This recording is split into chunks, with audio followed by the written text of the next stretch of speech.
आप सभी को राधे राधे। मैं फिर से लेकर आई हूँ एक और कहानी। उम्मीद करती हूँ ये सारी कहानियाँ आप सभी को अच्छी लगती होंगी ज़रूर, तभी तो आप इतने ध्यान से और प्यार से सुनते हैं। आप सभी के प्यार के लिए बहुत बहुत धन्यवाद। ये कहानी राधा कृष्ण जी की एक भक्त की है जिनका नाम संगीता था। संगीता का एक बेटा था गोविंद, जो कि सीए की तैयारी कर रहा था।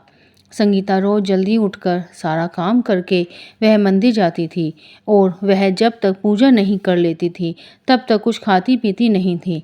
वह उपवास भी रखती थी। एकादशी के दिन राधा कृष्ण जी को माखन मिश्री का भोग लगाती थी। वह किसी को भी परेशानी में नहीं देख सकती थी। जो उससे बन पड़ता था वह सबकी मदद करती थी। तन मन धन से जितना हो सकता था वह करती थी। और सुबह 4 बजे उठकर वह राधे कृष्ण जी से कहती थी कि जो मुझसे जुड़े हुए हैं सभी पर अपनी कृपा बनाए रखना। एक दिन संगीता का एकादशी का व्रत था। वह पूजा पाठ करके सोफे पर बैठी थी। उसने राधा कृष्ण का प्रसाद खाया था कि अचानक उसको ऐसा लगा कि उसका शरीर बहुत ही हल्का हो गया है और उसकी आंखें बंद थी। वह अपने आप को सामने खड़ा देख रही थी। तभी पीछे से आवाज़ आती है कि अभी तुम्हारा समय नहीं आया। उसने पीछे मुड़कर देखा तो वहाँ राधा कृष्ण खड़े थे और संगीता से कह रहे थे कि जाओ। इतना कहते ही सोफे पर वह बैठी संगीता उठ खड़ी होती है। वह सोचती है ये क्या हुआ। सोचती है सपना था या हकीकत।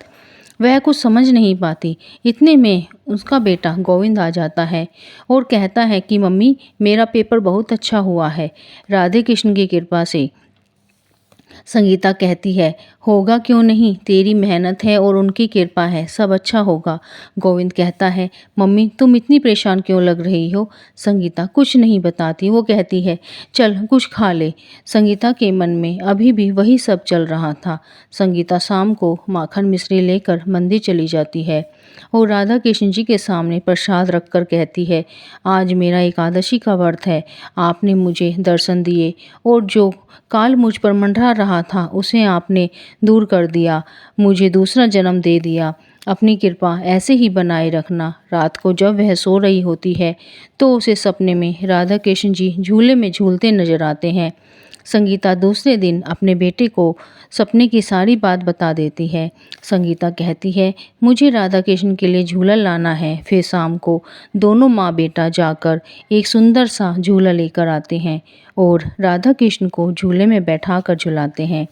संगीता को ऐसा महसूस होता है कि राधा कृष्ण झूले में बैठे हुए मुस्कुरा रहे हैं और उसे आशीर्वाद दे रहे हैं।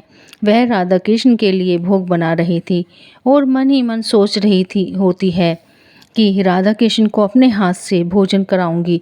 तभी संगीता जी के दरवाजे पर दस्तक होती है और आवाज़ आती है बेटा बहुत भूख लगी है, हम बूढ़े बुढ़िया को कुछ खाने को दे दो, बहुत भूख लगी है। तभी गोविंद दरवाज़ा खोलता है और अपनी मम्मी को बुलाता है। संगीता दौड़ कर आती है, गोविंद से कहती है क्या हुआ।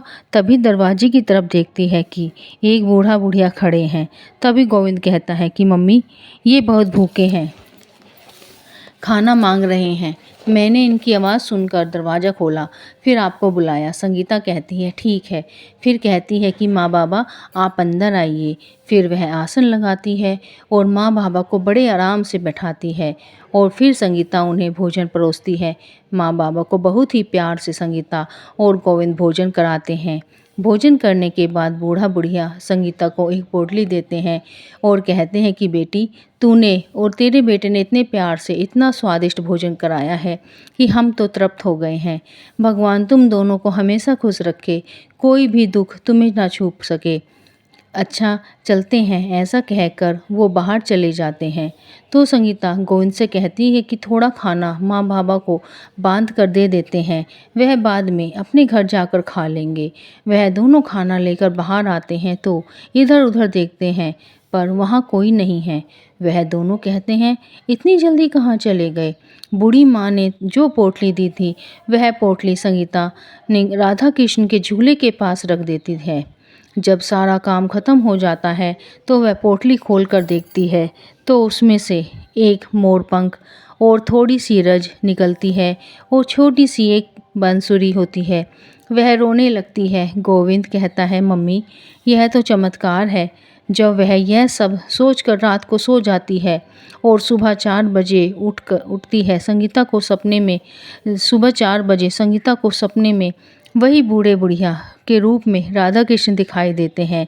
संगीता को आशीर्वाद देते हुए संगीता कहती है, आप मेरी भक्ति से इतने प्रसन्न हुए कि मेरे घर आए, मेरे हाथ का बना भोजन खाया। मैं तो सिर्फ मन ही मन सोच ही रही थी कि राधा कृष्ण को मैं अपने हाथ से भोजन कराऊंगी। आपने तो मेरे मन की बात सच कर दी। इतनी जल्दी मेरी इच्छा पूरी होगी पता नहीं था। मैं तो तृप्त हो गई हूँ। राधा कृष्ण कहते हैं, तुम हमारी सबसे प्यारी सखी हो, प्रिय सखी हो। यह सुनकर संगीता की आंखों से अश्रुधारा बहने लगती है और वह राधा कृष्ण के चरणों में गिर जाती हैं। राधा कृष्ण आप सब पर अपनी कृपा बनाए रखें। अगर आपको ये कहानी अच्छी लगे तो कमेंट में राधे राधे ज़रूर लिखना।